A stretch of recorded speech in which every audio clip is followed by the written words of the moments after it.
అందరికీ నమస్కారం అండి. నేను మీ గంటి ఉష. మిత్రులకి, శ్రేయోభిలాషులకి, సబ్స్క్రైబర్స్కి నా వీడియోస్ చూస్తూ మంచి మంచి కామెంట్స్ పెడుతున్న నా అభిమానులందరికీ కూడా కృతజ్ఞతలు, శుభాభినందనలు. ఇవాళ ఆదివారం అండి. అందులోనూ పుష్యార్క సంయోగం, భానువార సప్తమి అన్నీ కూడా మంచి మంచి ఘడియలు అన్నీ కూడా ఈరోజే పడిపోయాయి. సహజంగా అయితే దీన్ని జార విడుచుకోకండి. మీ కొత్త సంకల్పాలు ఏవైతే ఉన్నాయో, ఇంతవరకు నెరవేరని కార్యాలు ఏవైతే ఉన్నాయో వాటన్నింటినీ సాధించుకోండి అని చెప్పి మనకి బోల్డ్ అన్నీ వస్తూనే ఉన్నాయి యూట్యూబ్లో. అయ్యో అన్నీ వస్తున్నాయి కదా, మరి మీరు కూడా అదే చెప్తున్నారా అని అంటారేమో. ఏమండి, నేను విన్న వాళ్ళలోనే ఉన్నాను. ఎందుకంటారా, ఇప్పుడు మామూలుగా అనుకుందాం, నా జనరేషను, నా ఈడులో ఉండే వాళ్ళందరికీ మనం అందరం పేరెంట్స్ అయినప్పుడు మనందరికీ కూడా ఏముంటాయండి, ఆగకుండా అంటే ఆటంకాలు వస్తున్నటువంటి పనులు మనకేంటుంటాయి, సమస్యలు ఏముంటాయి.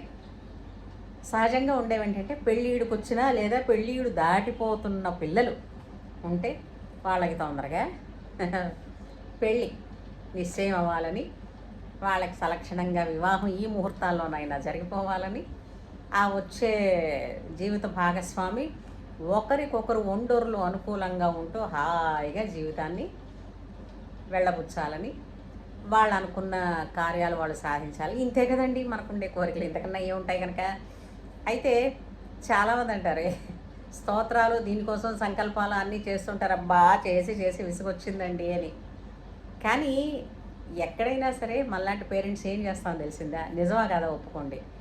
మన కోసం మనం ఏదన్నా చేసుకుంటామా అంటే దాన్ని పోస్ట్పోన్ చేస్తాం. మన పిల్లల కోసం అంటే ఖచ్చితంగా చేస్తాం. ఎందుకు అని అంటారా, మన ప్రేమంతా, మన ప్రాణం అంతా అదో ఏమిటది, మాయలమారి ప్రాణం చిలకలో ఉన్నట్టు మన ప్రాణాలన్నీ ఎవరిలో ఉంటాయండి? మన పిల్లల్లో ఉంటాయి. అంతేనా? వాళ్ళు హాయిగా ఉంటే మనకి కడుపు తినకపోయినా నిండిపోతుంది. అవునా? ఎంతో ప్రశాంతంగా ఉంటుంది. ఓరు బాబోయ్, జీవితంలో ఎన్నో అవార్డ్స్ రివార్డ్స్ సాధించేసినంత సంతోషం వచ్చేస్తుంది. అవునా కాదా? ప్రతి ఆదివారం వచ్చేసరికి ఇదే పని అండి. అవునా కాదు, మీరు చెప్పండి. గబగబా వంట చేసేస్తాం. అవునా? పిల్లలు దూరదేశాల్లో ఉన్నారనుకోండి, ఒకసారి హాయ్ చెప్పేస్తాం వాళ్ళకి. చెప్పేసి కూర్చుంటామండి. మనం ఉద్యోగం కూడా అంత శ్రద్ధంగా చేసామో లేదో నాకు తెలియదు, కానీ ఈ మ్యాట్రిమోనీస్ పట్టుకుని, లేదంటే ఈ ఏమిటది మ్యారేజ్ బ్యూరోస్ ఉండే గ్రూప్స్ ఉంటాయి కదా, ఈ గ్రూప్స్ పట్టుకుని ఈరోజు ఏమిటి వచ్చాయి, అందులో మనకేది అనుకూలంగా ఉంది, ఎవరు ముందు వాళ్ళకి ఫోన్ చేస్తారు, అందులో ఫోన్ నెంబర్ ఉందా లేదా. ఈ లోపల చాలా మందికి ఏమిటైందంటే, ఇప్పుడు గూగుల్ తల్లి దొరికినందుకు అందరూ కూడా మన అబ్బాయి నక్షత్రం మనకు తెలుసుకుంటే, మన అబ్బాయో అమ్మాయో వాళ్ళ నక్షత్రం మనం తెలుసుకుని, వాళ్ళు మెన్షన్ చేసిన ఆ నక్షత్రాన్ని పట్టుకుని గబగబలాడితే మనమే ముందు సగం టాలీ చేసేస్తాం. లేదంటే కంపాటబిలిటీ అని కొట్టేస్తే వచ్చేస్తుంది. 4 పాయింట్లు చూసేసుకున్న తర్వాత ఓ 4-5 సంబంధాలు మన పిల్లలకి చూపించిన తర్వాత మనకు అర్థమవుతుంది కదా మన పిల్లలు ఎలాంటి వాళ్ళని ఇష్టపడుతున్నారు అని చెప్పేసి. సో అయితే మనం ఇక్కడ స్క్రూటినీ కూడా చేసేస్తూ ఉంటాం. చేసేసి ఈ ఎన్ని వచ్చాయి ఇవాళ అని రాసుకోవడం, వాటిల్లో ఆ నెంబర్లకు ఫోన్లు చేయడం, ఆ ఫోన్ నెంబర్లో ఎంతమంది రెస్పాండ్ అయ్యారో చూసుకోవడం, ఎంతమంది అసలు ఫోన్ తీయలేదో చూసుకోవడం, వాళ్ళకి మళ్ళీ మెసేజ్లు పెట్టడం, రెస్పాండ్ అయిన వాళ్ళు ఎలా రెస్పాండ్ అయ్యారో చూసుకోవడం, మళ్ళీ అక్కడికి వచ్చాక ఇదంతా ఏమిటది ఇంకా అసలు కార్యక్రమం కానే కాదు. అక్కడ దాకా వచ్చాక మళ్ళీ పర్సనల్గా ప్రొఫైల్స్ పంపించుకోవడం, మళ్ళీ వాళ్ళకి ఈ ప్రొఫైల్ నచ్చిందంటే వాళ్ళు మళ్ళీ జాతకాలు చూపించుకుంటే, అప్పుడు పిల్లడు మాట్లాడుకుంటే,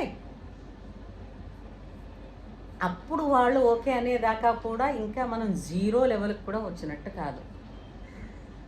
కానీ కొంచెం పాజిటివ్గా ఉన్న ప్రతి సంబంధం దగ్గరికి ఇదేదో ఇది అనుకూలంగా ఉంటుందని అనుకోవడం, వాళ్ళకు మెసేజ్ పెట్టేసిన తర్వాత వాళ్ళ దగ్గర నుంచి రిప్లై వచ్చి, వాళ్ళ దగ్గర నుంచి మళ్ళీ పర్సనల్గా ప్రొఫైల్ వచ్చేసరికల్లా ఏదో ఇది మెల్లిగా కుదిరిపోతే బాగుండు అనుకుని చిన్న చితక మొక్కేయడం. తీరా వాళ్ళు జాతకాలకు పంపించాక సహజంగా వేరే ఏవో ఉంటాయి, అందరూ ఇలాంటి విషయాల్లో నిజమే చెప్తారా ఏమిటి?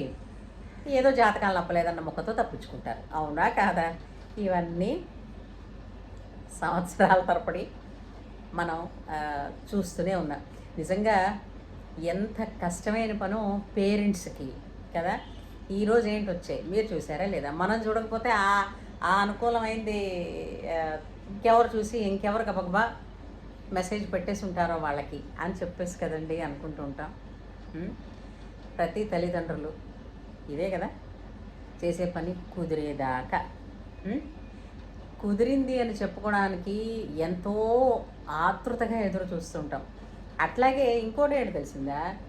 మనతో పాటు మనలాంటి వాళ్ళే ఉండి వాళ్ళు కూడా ఇలాగే వెతుక్కుంటూ సడన్గా వాళ్ళ దగ్గర నుంచి ఒక శుభలేఖ వచ్చేసింది అనుకోండి, ఇదిగో మా అమ్మాయికో అబ్బాయికో కుదిరిందని ఎంతో సంతోషంగా ఆశీర్వదించేస్తాం. కానీ అయ్యో ఇంకా మా వాళ్ళకి కుదరలేదే అని మనసులో బెంగ. నేను ఇంకా మనం సరిగ్గా చూడటం లేదా అని ఈ బెంగలు ఇవన్నీ ఉంటాయా లేదా చెప్పండి? పెళ్ళీడికి వచ్చిన పెళ్ళీడు దాటిన పిల్లలు ఉన్నవాళ్ళు, ఆడపిల్లైనా మగ పిల్లైనా మగ పిల్లాడైనా కదా, నేను చెప్పిన పాటలో నిజమా కాదా? మీ అభిప్రాయాలు మీ అనుభవాలు కామెంట్ సెక్షన్లో పెట్టండి. టైం అయిందండోయ్, నేను ఇప్పుడు వెళ్ళి మళ్ళీ నా చిట్టా అంతా ముందు వేసుకుని ఎన్ని గ్రూపుల్లో ఉన్నానో ఆ గ్రూపుల్లో ఉన్న లిస్టులన్నీ రాసుకోవాలి, చూసుకోవాలి, సెలెక్ట్ చేసుకోవాలి. నాకు మా వారికి అదే ఉద్యోగం ప్రస్తుతం. ఏమంటారు? ఉంటాను. బాయ్.